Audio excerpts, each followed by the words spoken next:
आपल्या सगळ्यांना एक सांगणं आहे की दोन्ही ज्येष्ठ आमदार आहेत, दोन्ही ज्येष्ठ नेते आहेत. महाराष्ट्राच्या मंत्रिमंडळात पण त्यांनी काम केलं आणि नाराजी व्यक्त करण्याचा त्यांचा अधिकार आहे, केला त्यांनी. त्याच्यामध्ये एवढा मोठा विषय काय आहे, मी त्यांच्या दृष्टीने खूप लहान कार्यकर्ता आहे, तेव्हा मी माझी भूमिका जी आहे ती माझी भूमिका मी पार पाडतो. तेव्हा जो निर्णय होईल आम्ही चर्चा केलेली आहे आणि बहुतांश ठिकाणी आमचं जे आहे ते समन्वयानं मार्ग निघतो. काही ठिकाणचा विषय आहे त्या संदर्भात आम्ही चर्चा करून मार्ग तुमचं आत्तापर्यंत जागा वाटपाव कधी भाष्य केलेलं नाही. आज पण मी आपल्याला सांगतो की सगळेच्या सगळे उमेदवार स्थानिक आमदारच ठरवतील आणि शहराच्या जिल्हाध्यक्षा चौघं मिळूनच ठरवतील. त्याच्यामध्ये कुठेही शंका कुशंका द्यायचं कारण नाही. जयकुमार गोरेचा व्यक्तिगत एकही उमेदवार सोलापूरमध्ये नाही, त्यामुळे तो तेच ठरवतील. शहरामध्ये कुणासोबत युती करायची आहे, जरी प्रस्ताव निवडणुकीचा प्रभारी म्हणून माझ्याकडे आला तरीसुद्धा स्थानिक आमदाराशी चर्चा करूनच त्याचा निर्णय होईल. नक्की थोडासा विषय तो आहे, एकमेकाच्या मतदारसंघामध्ये एकमेकाचे कार्यकर्ते आहेत आणि त्या अनुषंगानं एकमेकाच्या मतदारसंघात मागणी आहे. मला वाटतं तेच मुख्य कारण आहे. ते आमची मतदारसंघाच्या अनुषंगानं महापालिकेच्या उमेदवारांच्या नावासंदर्भात काही चर्चा आमची झाली, ती काही सार्वजनिक करायचा विषय नाही. आणि निवडणुकीच्या स्ट्रॅटर्जी संदर्भात, युती संदर्भात, शहराच्या घडामोडी संदर्भात आमची चर्चा झालेली आहे आणि त्या चर्चेतनं आम्ही सगळे मिळून बसून निर्णय करू.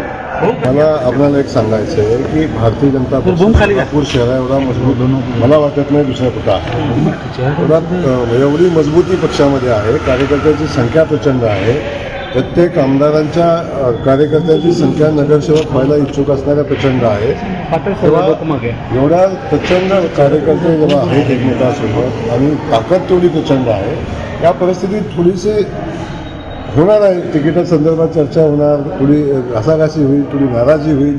तेव्हा तुम्ही चिंता करू नका, अगदी व्यवस्थित मार्ग निघेल आणि आम्ही सगळे बसून योग्य मार्ग काढू. मी तुम्हाला पहिल्या दिवशी आठवतोय की पहिल्या दिवशी सांगितलं की शहराची निवडणूक ही स्थानिक आमदाराच्या नेतृत्वाखाली होईल. इथले उमेदवार स्थानिक आमदारच ठरवतील, स्थानिक आमचा पक्ष ठरवेल आणि इथल्या निवडणुकीच्या अनुषंगानं जी रणनीती युतीच्या संदर्भात आहे तेच निर्णय घेतील. या सगळ्यांचा समन्वयक म्हणून काम करण्याची जबाबदारी माझी आहे. ती जबाबदारी पार पाडू म्हणून काम करतो. तेव्हा माझ्यावर नाराजी व्यक्त करणं ह्याच्यावर दुसऱ्या कोणावर करणार, माझ्यावर नाराजी व्यक्त होणार. जे काय चांगलं झालं ते आमदारांनी केलं, जे काय खराब झालं ते पालकमंत्र्यांनी केलं. मी आजही सांगतो, बहुतांश कार्यकर्ते जे पक्षासोबत आहेत, पक्षाशी एकनिष्ठ आहेत, पूर्वीपासून कार्यकर्ते आहेत, त्यांनाच तिकीट मिळेल बहुतांश. आणि काही राजकारणामध्ये काही गोष्टी आपल्याला गणित बसवायला लागतात. शेवटी राजकारण आणि युद्ध त्या परिस्थितीनुसार लढलं जातं, त्यामुळे काही निर्णय घ्यायला लागतील. पण बहुतांश उमेदवार हे भारतीय जनता पक्षाचे मूळ कार्यकर्ते असतील आणि निष्ठावान कार्यकर्ते. 3 दिवस करावं एवढं काम शिल्लक राहिलेलं नाही. आता आमच्याकडं म्हणजे तेवढं कामच शिल्लक राहिलं नाही, त्यामुळे बाकीची कामं आम्ही त्या 3 दिवसात महायुती म्हणून मी पहिल्या दिवशी बसून सांगेन की भारतीय जनता पक्षाची सगळ्यांना सोबत घेऊन निवडणूक लढण्याची इच्छा आहे. आणि तेव्हा आमच्याकडं राष्ट्रवादी अजितदादा गटाचा कधी प्रस्ताव आमच्याकडे आलेला नाही, त्याच्यावर विचार करायचा प्रश्नच उद्भवत नाही. आमच्याकडे प्रस्ताव आलेला आहे एकनाथ शिंदे साहेबांच्या शिवसेनेचा. त्या संदर्भात आम्ही आता मी विजय मालकाशी चर्चा केली, काल सुभाष मालकांशी मनीष होते त्यांच्याशी चर्चा झाली. तेव्हा त्यांनी ज्या जागा मागितलेल्या आहेत त्या आम्हाला देणं शक्य आहे किंवा नाही या संदर्भात आम्ही विचार करतो.